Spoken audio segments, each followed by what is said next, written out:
Welcome to weekend business bulletin. It's your money. దేశ ఆర్థిక వృద్ధి రేటు 10 ఏళ్ల కనిష్ట స్థాయికి పడిపోయింది. కేంద్రం విడుదల చేసిన గణాంకాల ప్రకారం ఆర్థిక వృద్ధి రేటు 5%.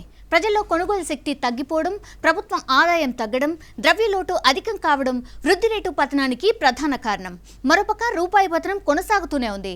డాలర్తో పోలిస్తే రూపాయి విలువ 9 నెలల కనిష్ట స్థాయికి పడిపోయింది. ఇక ఈ వారం ఎపిసోడ్ విషయానికి వస్తే కొనుగోలుదారులతో దోబూచులాడుతున్న బంగారం ధరపై ఫోకస్ స్టోరీ. శుక్రవారం కుప్పకూలిన స్టాక్ మార్కెట్ మళ్లీ రికవరీ అవుతుందా అనే దానిపై మార్కెట్ అనలిస్టుల విశ్లేషణతో పాటు రూపాయి పతనం సామాన్యుడిపై ప్రభావం ఎంత అనే విశ్లేషణతో మీ ముందుకొచ్చింది ఈ వీక్ ఎపిసోడ్. ముందుగా హైలైట్స్. ఊగిసలాడుతున్న బంగారం ధర, కొనుగోలుదారుల్లో కన్ఫ్యూజన్.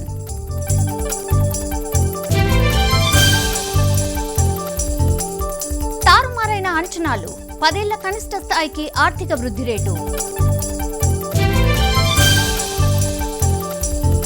తీవ్ర ఒడిదుడుకుల్లో స్టాక్ మార్కెట్లు, సూచీలన్నీ నేల చూపులే.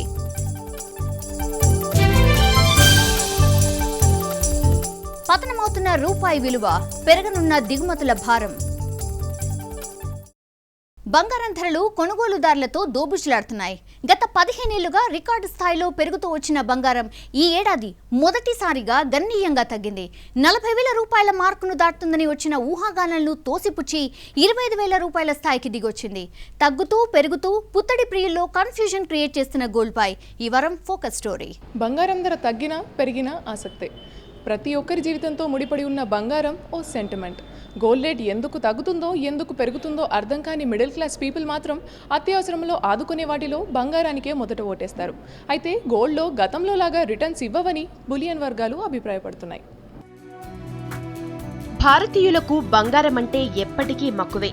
గత కొన్ని నెలలుగా పసిడి ధరలు అనూహ్యంగా తగ్గుతూ వచ్చి జనాల్లో హాట్ టాపిక్ గా మారింది. మధ్యతరగతి ప్రజలకు అందకుండా పరుగులు పెట్టి 33,000 స్థాయి నుంచి ఉన్నట్లుండి 25,000 రూపాయలకు పడిపోవటంతో అందరి చూపు మరోసారి బంగారంపై పడింది. ఇక మన స్తోమతకు బంగారం అందదు అనుకుని ఆశలు వదులుకున్న వారందరికీ పసిడి ఒక్కసారిగా షాక్ ఇచ్చి ఇన్వెస్టర్లను తన వైపు తిప్పుకుంది. అంతర్జాతీయంగా బంగారం ధరలు తగ్గుతూ వస్తున్నప్పటికీ మన దగ్గర మాత్రం ఇంకా ఆశించిన స్థాయిలో ధరలు తగ్గలేదనే అంటున్నారు మార్కెట్ అనలిస్టులు.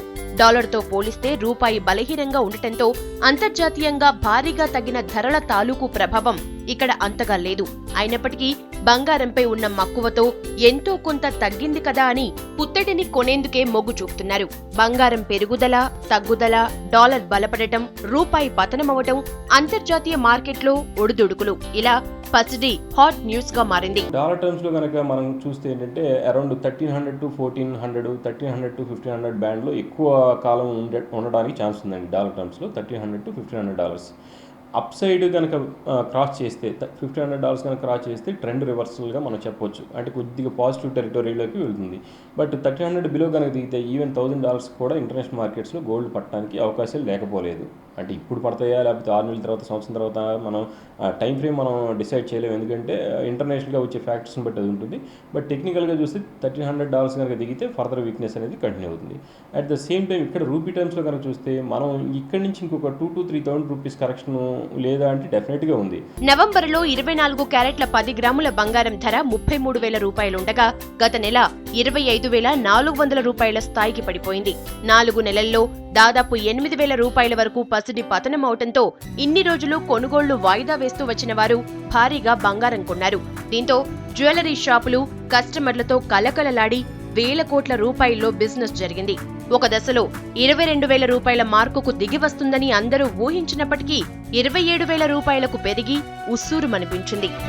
గోల్డ్ రేట్ వచ్చే లోపల రీసెంట్గా లాస్ట్ అందరికీ తెలిసే ఉంటుంది, లాస్ట్ 1.5 month బ్యాక్ వచ్చి చాలా బిగ్ ఫ్లక్చువేషన్ అనేది రావడం జరిగింది. బిఫోర్ అందరూ చెప్పారు గోల్డ్ రేటు 3,500కి వెళ్తుంది అని. అలాంటిది అది అనుకోని పరిస్థితిలో వచ్చేసి 2,400లోకి మైనస్ అయిపోయింది. బట్ కస్టమర్ కోరికల్ని మనం వెయిట్ చేసి చూడాలి. ఎందుకంటే వాళ్ళందరూ కస్టమర్ ఏం థింక్ చేస్తున్నారంటే మళ్ళీ గోల్డ్ రేట్ తగ్గుతుంది, అప్పుడు ఇంకా కొనాలి అని చాలామంది కస్టమర్ ఇంకా వెయిట్ చేస్తున్నారు. పసిడి ధరలు ఈ ఏడాది బాగా తగ్గడంతో ఈ ఎల్లో మెటల్ కు దేశంలో డిమాండ్ ఆశించిన స్థాయి కంటే ఎక్కువగా ఉంటుందని వరల్డ్ గోల్డ్ కౌన్సిల్ అంచనా వేస్తోంది. గత ఏడాది కంటే 100 టన్నులు ఎక్కువగా బంగారం దిగుమతులు పెరిగే అవకాశం ఉంది. గత ఏడాది ధరలు బాగా పెరగటం వల్ల దిగుమతులు కొంతమేర తగ్గి 864 టన్నులకు పరిమితమైంది. ఈసారి ధర తగ్గటంతో పాటు శుభకార్యాలు ఎక్కువగా ఉండనుండటంతో సుమారు 965 టన్నుల వరకు బంగారం దిగుమతులు పెరుగుతాయని స్వర్ణ మండలి అంచనా. ఈ ఏడాది జనవరి నుంచి మార్చి వరకు పసిడి దిగుమతులు 27% పెరిగి 257 టన్నులకు చేరుకుంది. ధర రీత్యా చూస్తే దిగుమతులు 32% పెరిగి 72,900 కోట్ల రూపాయలకు చేరుకున్నాయి. ఇదే ఊపు సంవత్సరం మొత్తం కొనసాగితే బంగారం దిగుమతి కోసం మన దేశం 2,80,000 కోట్ల రూపాయలు వెచ్చించవలసి ఉంటుందని గణాంకాలు చెప్తున్నాయి. గతేడాది ఏప్రిల్తో పోలిస్తే ఈ ఏప్రిల్లో బంగారం దిగుమతులు దాదాపు రెట్టింపై 36,000 కోట్ల రూపాయలకు చేరుకుంది. ముఖ్యంగా గోల్డ్ మన ఇంటర్నేషనల్ మార్కెట్స్లో చూస్తే ఇంట్రాడేలో $19-20 వెళ్ళిన డాలర్ టర్మ్స్లో గోల్డ్ అక్కడి నుంచి రీసెంట్గా మనకి $1,300 దాకా పట్టడం కూడా మనం చూసాము. ఇప్పుడు అరౌండ్ $1,380 దగ్గర ట్రేడ్ అవడం మనం చూస్తున్నాము. వేరేస్ అంటే బయట మార్కెట్స్లో $1,900 నుంచి $1,300 వచ్చి అరౌండ్ డీసెంట్ పర్సంటేజ్ ఫాల్ జరిగినా సరే మన రూపీ మార్కెట్లో అంటే ఇండియన్ మార్కెట్లో గోల్డ్ ఆ మేర అంటే ఇంటర్నేషనల్ మార్కెట్లో ఏ మేర పడ్డదో ఆ మేర ఇక్కడ పడకపోవడానికి కారణం మెయిన్గా రూపీ డిప్రిసియేషన్ అని చెప్పి మనం చెప్పొచ్చు. దీని ఏంటంటే మన రూపీ టర్మ్స్లో కనుక చూస్తే 15-16% కన్నా ఎక్కువగా ఇక్కడ పడలేదు. బంగారం ధరలు మరింత తగ్గే అవకాశాలున్నాయంటున్నారు మార్కెట్ అనలిస్టులు. ఆర్థిక సంక్షోభం కారణంగా బంగారం మరింత భద్రతతో కూడిన పెట్టుబడి సాధనంగా ప్రపంచ దేశాలు భావించటం వల్లనే బంగారం ధరలు కొండనెక్కి కూర్చున్నాయి. ప్రస్తుతం ప్రపంచ దేశాల ఆర్థిక పరిస్థితులు కుదుట పడుతుండటంతో బంగారం ధర దిగి వస్తోంది. ముఖ్యంగా డాలర్ బలహీనపడినప్పుడు బంగారంలోకి భారీగా పెట్టుబడులు వచ్చాయి. మళ్లీ ఇప్పుడు డాలర్ బలపడితే బంగారం పెట్టుబడులు వెనక్కిపోయి ధరలు తగ్గుతాయి. ఈ కారణంగానే ఈ ఏడాది ఇప్పటి వరకు బంగారం ధర 17% పైగా క్షీణించింది. హైదరాబాద్లో ప్రస్తుతం 24 క్యారెట్ల ప్యూర్ గోల్డ్ 10 గ్రాముల ధర 27,010 రూపాయలు, 22 క్యారెట్ల ఆర్నమెంట్ గోల్డ్ ధర 26,500 రూపాయలు, కిలో వెండి ధర 45,000 రూపాయలుగా ఉంది. డాలర్తో రూపాయి బలపడితే బంగారం ధరలు మరింత తగ్గే అవకాశం ఉంది.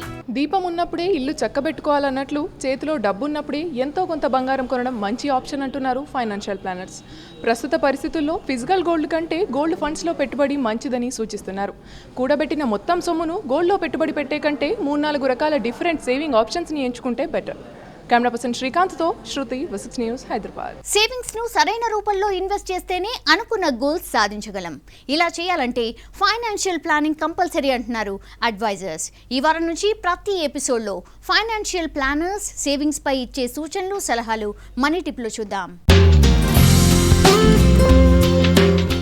నమస్తే అండి, నేను Swapna, I'm a certified financial planar.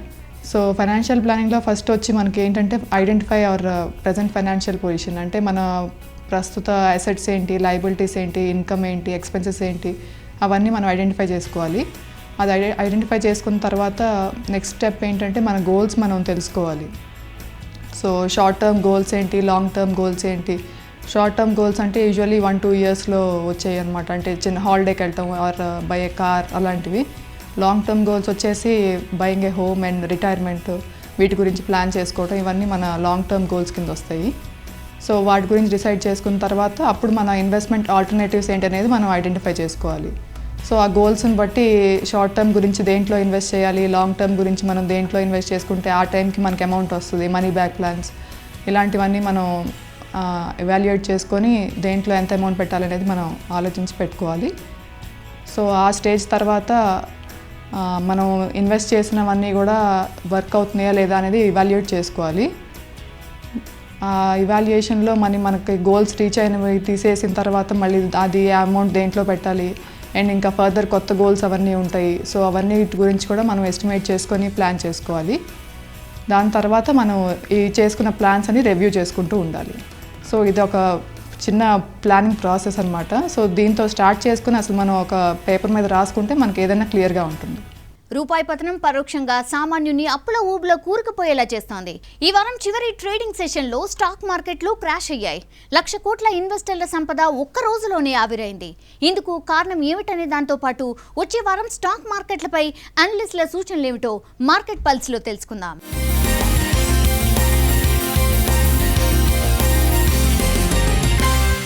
ఈ మే నెలలో అన్ని కంపెనీల ఆర్థిక ఫలితాలు, మొత్తం ఒక సంవత్సరానికి వచ్చినటువంటి ఫలితాలు, ఆ ఫలితాలతో మార్కెట్టు పైకి కిందికి ఊగిసలాడడం, ఈ విధంగా ఈ మే నెలలో కనుక మనం పూర్తిగా గమనిస్తే State Bank of India, ONGC, Tech Mahindra ఇలాంటి ఫలితాలు, అంతర్జాతీయంగా ఫెడ్ Q3 క్వాంటిటేటివ్ ఈజింగ్ ఇవ్వదేమో అన్నటువంటి ఒక భయాందోళనల మధ్యలో మార్కెట్ ఒక్కసారిగా 100 పాయింట్లు పడిపోవడము, ఏం లేదు మళ్ళీ ఇస్తుంది ఏదో పాజిటివ్ న్యూస్ వచ్చి పెరగడం, ఒకరోజు 100 పాయింట్లు పడడము, మరొక రోజు 120 పాయింట్లు పెరగడము, ఈ విధమైనటువంటి ఊగిసలాటలో మార్కెట్ మొత్తము ఈ మంతు ముఖ్యంగా క్రితం వారం ఉండిందనే చెప్పుకోవాలి. ఈ మాసంలో మనం గమనిస్తే మొత్తము 22 రోజుల ట్రేడింగ్ జరిగింది. ఈ మాసంలో కనుక మనం గమనిస్తే నిఫ్టీ అత్యధికంగా 6,120 పాయింట్లు కంటే పైన దాటి అక్కడ కన్సాలిడేట్ అయ్యి మళ్ళీ SBI ఫలితాల వల్ల కిందికి వచ్చి మళ్ళీ 6,111 దగ్గర బాగా స్థిరపడి మళ్ళీ అక్కడ విపరీతమైనటువంటి రెసిస్టెన్స్ తోటి ఇవాళ గత వారం నిఫ్టీ ఎక్కడైతే క్లోజ్ అయిందో అక్కడే అంటే 5985 దగ్గర నిఫ్టీ క్లోజ్ అయింది. అంటే క్రితం వారంకి ఈ వారం క్లోజ్ అయినటువంటి నిఫ్టీకి ఎటువంటి తేడా లేదు. కానీ ఓవరాల్గా మార్కెట్ను కనుక మనం జాగ్రత్తగా పరిశీలిస్తే నిధుల ప్రవాహం మెల్లగా తగ్గుతూ ఉన్నట్టుగా అనిపిస్తోంది. ఏదో కొంచెం అమౌంట్ పెట్టుకొని ఫ్యూచర్స్ అండ్ ఆప్షన్స్లో మనం పొజిషన్స్ తీసుకుందాము అన్నటువంటి ఇన్వెస్టర్లు బాగా నష్టపోతారు. ఎందుకంటే మార్కెట్లో ఒక దిశానిర్దేశం అన్నటువంటిది లేదు. ఏ రోజుకు ఆ రోజే, ఏ పూటకు ఆ పూటే, ఏ గంటకు ఆ గంటే అన్నట్టుగా మార్కెట్ యొక్క చలనం అన్నటువంటిది చాలా కనిపిస్తోంది. ఉన్నట్టుండిగా ఒక్కసారిగా బయింగ్ రావడము, అదాట్టున అంతులోనే పడిపోవడము, రిటైల్ ఇన్వెస్టర్ బాగా నష్టపోయి మార్కెట్కు దూరంగా వెళ్ళిపోయి మళ్ళీ ఇంక మీదట ఈ స్టాక్ మార్కెట్లో నేను ఇన్వెస్ట్ చేయను అన్నటువంటి నిర్ణయాలు తీసుకొని మార్కెట్కు దూరంగా అయిపోయే ఛాన్సెస్ చాలా ఉన్నాయి.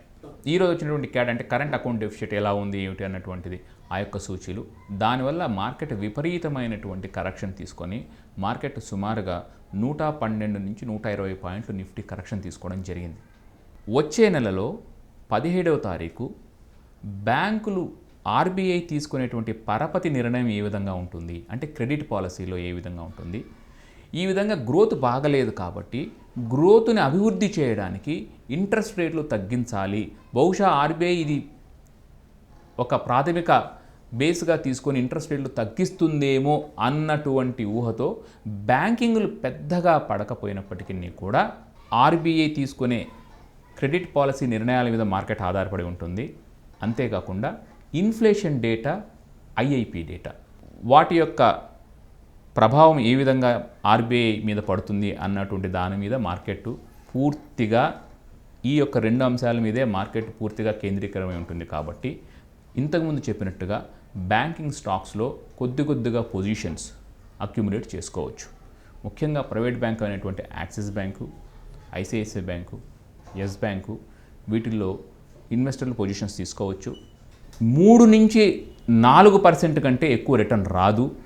కాబట్టి చిన్న మదుపుదారులు ఎక్కువ ఆశకు పోకుండా మోస్ట్లీ ఇంట్రాడేలోనే తమ యొక్క పొజిషన్స్ని స్క్వేర్ అప్ చేసుకోవడము మంచిది.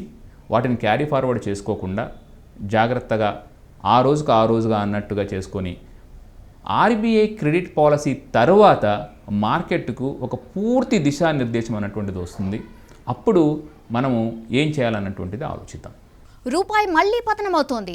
రోగం ఒకటైతే మందు మరొకటి వేసినట్టు అటు ప్రభుత్వాన్ని ఇటు సామాన్యున్ని ఇబ్బంది పెడుతున్న ద్రవ్యోల్బణాన్ని అదుపు చేసేందుకు రిజర్వ్ బ్యాంక్ తీసుకుంటున్న చర్యలు రూపాయి పతనానికి పరోక్షంగా కారణమవుతున్నాయి. తలలు పండిన ఆర్థికవేత్తలు కూడా రూపాయి పతనానికి సరైన కారణాలేమిటో గుర్తించలేకపోతున్నారు. రోజుకి పతనమవుతున్న రూపాయి ఎఫెక్ట్ సామాన్యుడిపై ఎలా ఉంటుందో ఓసారి చూద్దాం. రూపాయి విలువ నానాటికి తీసుకట్టు నాగంబొట్టులా మారింది. డాలర్తో రూపాయి మారకం ఇటీవల కాలంలో గణనీయంగా పడిపోయింది. దిగుమతులపై ఎక్కువగా ఆధారపడ్డ మనకు ఇది పెద్ద దెబ్బే. డాలర్తో రూపాయి విలువ 9.5 నెలల కనిష్ట స్థాయికి పతనమైంది. గత ఏడాది డాలర్తో 52-53గా రూపాయి విలువ ప్రస్తుతం 56 స్థాయికి పడిపోయింది. అసలు రూపాయి ఇలా క్షీణించడానికి కారణాలను పక్కనబెట్టి రూపాయికి డాలర్కు ఉన్న సంబంధమేమిటో తెలుసుకుందాం. ప్రతి దేశానికి ఓ కరెన్సీ ఉంటుంది. దేశంలో జరిగే లావాదేవీలన్నీ అదే కరెన్సీతో జరుగుతాయి. వేరే దేశం నుంచి ఏదైనా దిగుమతి చేసుకోవాలంటే ఆ దేశం కరెన్సీతో కొనాలి. ఇక్కడే డాలర్ పాత్ర తెరపైకి వస్తుంది. కరెన్సీ విలువను 2 రకాలుగా మేనేజ్ చేస్తారు. కొన్న దేశాలు తమ కరెన్సీని డాలర్తో ఇంత అని ఫిక్స్ చేస్తారు. దీంతో ఎక్స్చేంజ్ రేటు మారదు. అంతర్జాతీయంగా వచ్చే మార్పులకు అనుగుణంగా వచ్చే కరెన్సీ ఒడిదుడుకులకు తగ్గట్టు ఆయా దేశాల ప్రభుత్వాలు చర్యలు తీసుకుంటాయి. మరికొన్ని దేశాలు తమ దేశ కరెన్సీ ఎక్స్చేంజ్ రేటు విషయాన్ని మార్కెట్కే వదిలేస్తాయి. కరెన్సీ ధర పెరిగినా తగ్గినా ప్రభుత్వం జోక్యం చేసుకోదు. మన దేశం కూడా డాలర్తో రూపాయి విలువ ఇంత అని ఫిక్స్ చేయకుండా మార్కెట్కు వదిలేస్తుంది. అయితే డాలర్తో రూపాయిని రిజర్వ్ బ్యాంక్ నిర్ణీత స్థాయిలోనే ఒడిదుడుకులను అనుమతిస్తుంది. ఒకవేళ భారీ హెచ్చుతగ్గులు చోటు చేసుకుంటే రిజర్వ్ బ్యాంక్ రంగంలోకి దిగుతుంది. రూపాయి మార్కం విలువ స్థాయిని అంచనా వేయడం తలపండిన ఆర్థిక రంగ మేధావుల తరం కావడం లేదు. దేవుణ్ణి ఎలా నిర్వచించలేమో అలాగే రూపాయి స్థాయిని అంచనా వేయడం అంతే అని ఏకంగా రిజర్వ్ బ్యాంక్ మాజీ గవర్నర్ వైవి రెడ్డి చేతులెత్తేశారు. ఇప్పటికీ రిజర్వ్ బ్యాంక్ రూపాయి ఊగిసలాటను తగ్గించడానికి ప్రయత్నిస్తుందే తప్ప స్థిరంగా ఓ స్థాయిలో ఉంచడానికి చర్యలు తీసుకోవడం లేదు. రూపాయి స్థాయిని అంచనా వేయడం మార్కెట్ వర్గాల వల్ల కావడం లేదు. ఆర్థిక వృద్ధిలో చైనా తర్వాత మనమే ఉన్నాం. మరి మన రూపాయి ఎందుకు పతనమవుతోంది? రూపాయి మారక విలువను స్థిరంగా ఉంచడం సాధ్యమా? ఇది $1 మిలియన్ ప్రశ్న అంటున్నారు ఆర్థిక రంగ నిపుణులు. రిజర్వ్ బ్యాంక్ కేవలం ఎక్స్చేంజ్ రేటు గురించి ఆరా తీయడం, రూపాయి ధరను నియంత్రించడం కోసం అప్పుడప్పుడు డాలర్లను అమ్మడం లాంటి చర్యలు తీసుకోవడం తప్ప స్థిరంగా ఉంచేందుకు దీర్ఘకాల చర్యలపై పెద్దగా కసరత్తు చేయడం లేదు. రిజర్వ్ బ్యాంక్ ప్రధానంగా ద్రవ్యోల్బణాన్ని నియంత్రించే దిశలో చర్యలు చేపట్టిందే తప్ప రూపాయిని స్థిరంగా ఉంచడంలో చొరవ చూపలేదు. రిజర్వ్ బ్యాంక్ సూచనలతో బ్యాంకింగ్ రెగ్యులేటరీ కఠినంగా వ్యవహరించడంతో ఆర్థిక వ్యవస్థపై ప్రతికూల ప్రభావం చూపింది. ఆర్బీఐ 13 సార్లు కీలక రేట్లను పెంచింది. వడ్డీ రేట్లకు రెక్కలు వచ్చి డిమాండ్ పడిపోయింది. కంపెనీలు ప్రాజెక్టుల విస్తరణను ఆపివేశాయి. దీనికి తోడు ప్రభుత్వం వ్యవసాయ సంస్కరణలు అమలు చేయకపోవడంతో సాగు వ్యవస్థ దెబ్బతిన్నది. ఇది పరోక్షంగా ధరల పెరుగుదలకు కారణమవుతున్నాయి. సాధారణంగా రూపాయి బలంగా ఉందంటే మన ఆర్థిక వ్యవస్థ బలంగా ఉన్నట్టు. అదే రూపాయి విలువ తగ్గుతుంటే ఆర్థిక వ్యవస్థ బలహీనపడుతున్నట్టు. రూపాయి హెచ్చుతగ్గులు మనపై ఎలా ఉంటుందనేది చూద్దాం.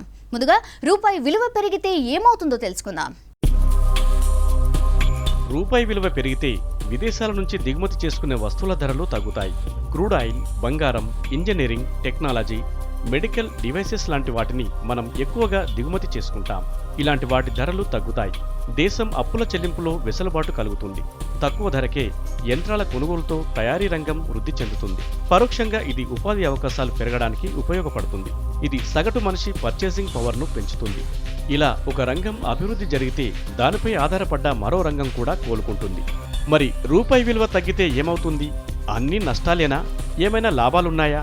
తగ్గుతున్న రూపాయి విలువతో మనపై పడే భారమేమిటన్నది చూద్దాం. రూపాయి విలువ తగ్గడం అంటే డాలర్తో రూపాయి విలువ తగ్గినట్లే. దిగుమతులపై అధికంగా ఆధారపడే మనకు ఇది భారమే. టెలివిజన్లు, సెల్ ఫోన్లు, రిఫ్రిజిరేటర్లు లాంటి ఎలక్ట్రానిక్ వస్తువుల ధరలకు రెక్కలొస్తాయి. ఇప్పటికే భారమవుతున్న పెట్రోల్, డీజిల్ ధరలు మరింత పెరుగుతాయి. రవాణా ఖర్చులు పెరిగి నిత్యావసర వస్తువుల ధరలు కూడా పెరుగుతాయి. ఇంధనం, ఎరువుల సబ్సిడీ భారం భరిస్తున్న ప్రభుత్వానికి రూపాయి పతనం శాపంగా మారుతుంది. ఇప్పటికే 4.5 లక్షల కోట్ల రూపాయలకు పైగా అప్పు ఉన్న కార్పొరేట్ కంపెనీలపై రూపాయి మార్కం విలువ పెరిగి అప్పు మరింత పెరుగుతుంది. కొత్త అప్పులు పుట్టక కంపెనీలు వ్యాపార విస్తరణను ఆపేస్తాయి. ఇది పరోక్షంగా ఉద్యోగ అవకాశాలు తగ్గడమే కాక ఆర్థిక వ్యవస్థ కుంటుపడుతుంది. రూపాయి పతనంతో నష్టాలే కాక లాభాలు కూడా ఉన్నాయి. డాలర్స్లో ఆదాయం వచ్చే సాఫ్ట్వేర్ కంపెనీలకు ఇది పండగే. ఎగుమతులపై ఆధారపడే రంగాలకు చెందిన కంపెనీలకు రూపాయి పతనం లాభాలు తెచ్చిపెడుతుంది. ఏ దేశ కరెన్సీ అయినా ఎక్కువగా పెరగడం కానీ తగ్గడం కానీ ఆ దేశ ఆర్థిక వ్యవస్థకు మంచిది కాదు. కరెన్సీ పతనం ధరల పెరుగుదలతోనే ఆగిపోదు. దేశ ఆర్థిక వ్యవస్థ కుంటుపడుతుంది. పరిశ్రమలు మూతపడతాయి. నిరుద్యోగం పెరిగిపోతుంది. ఇవేవీ పట్టించుకోకుండా ప్రభుత్వం రిజర్వ్ బ్యాంకుపై భారం వేస్తే ఏకంగా దేశం ఆర్థిక మాంద్యం బారిన పడే ప్రమాదం ఉంది.